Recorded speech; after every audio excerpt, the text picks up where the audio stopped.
ఇతని పేరు నవదీప్. ఇతను ఒక సాధారణమైన మధ్యతరగతి కుటుంబం నుంచి వచ్చారు. చదువు విషయానికి వస్తే ఒక యావరేజ్ స్టూడెంట్. ఈ లోకంలో ఉన్న 100 ప్రేమ కథల్లో 99 మంది ప్రేమికులు విడిపోతారు. అందులో మనోడు ఒకడు. అందుకే మళ్ళీ కొత్త జీవితం ప్రారంభించడానికి ఈ కాలేజ్కి వచ్చాడు.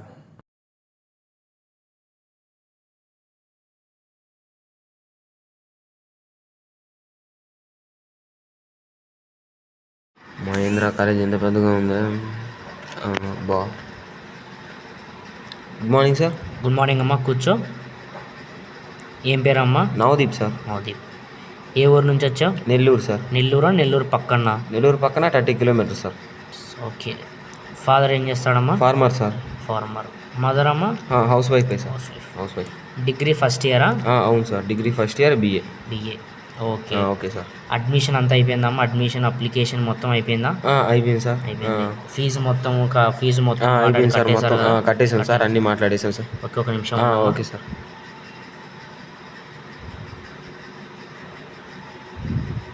B Navdeep sir. Okay.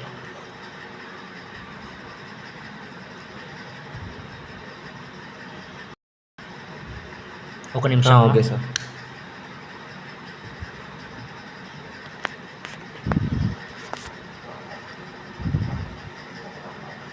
Dhananjay, ఎక్కడున్నావు? రిషేషం దగ్గరికి రా.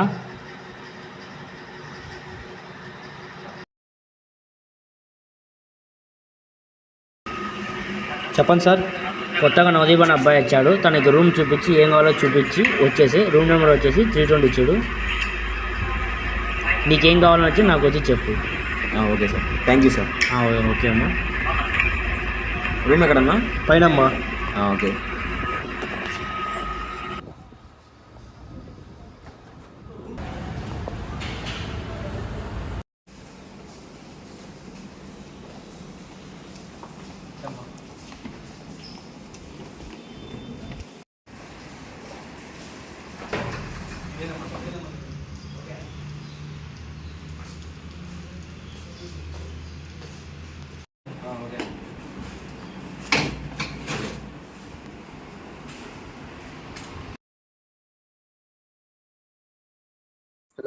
హలో నాన్న, కాలేజ్కి వచ్చేసానా నేను?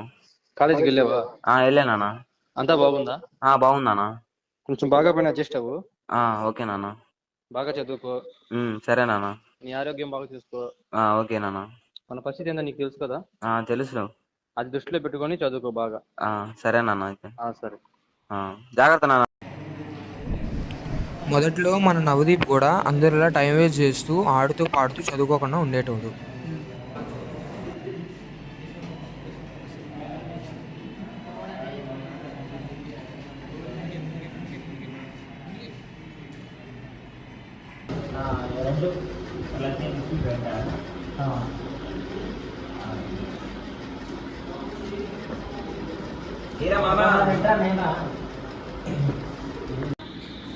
అలాంటిది తన లైఫ్లో తను మర్చిపోలేనంత పెద్ద సంఘటన జరిగింది.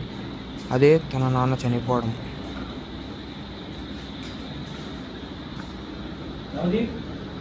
నవదీప్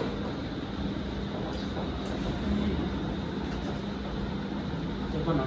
సారీ రా, మీ అమ్మ మీ నాన్నకి యాక్సిడెంట్ అయింది. మీ నాన్న చనిపోయారు, మీ అమ్మ ఐసీలో ఉంది. ఆ యాక్సిడెంట్ అయిన తర్వాత నవదీప్ పూర్తిగా మారిపోయాడు. తన మొహంలో నవ్వు పోయింది. తనకు ఏం చెయ్యాలో తెలియట్లేదు. తనకు తన తల్లిదండ్రులు గుర్తుకొచ్చి ఏడవని రోజంటూ లేదు.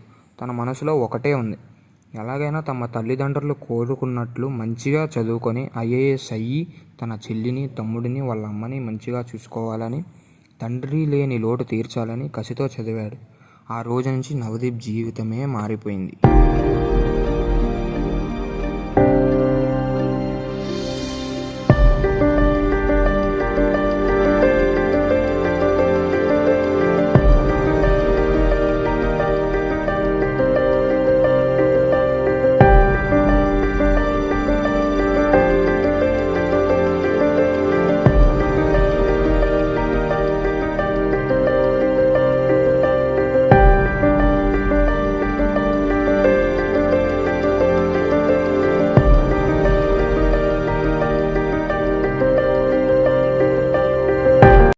చదువు అయ్యాక తను యూపీఎస్సీ ఎగ్జామ్ రాయడానికి వెళ్ళి మొదటి 2 అటెంప్ట్లలో సెలెక్ట్ కాలేదు. అయినా కూడా వదలకుండా చాలా పట్టుదలతో చదివి తన 3వ అటెంప్ట్లో యూపీఎస్సీ 9th ర్యాంక్లో ఐఏఎస్ అయ్యాడు.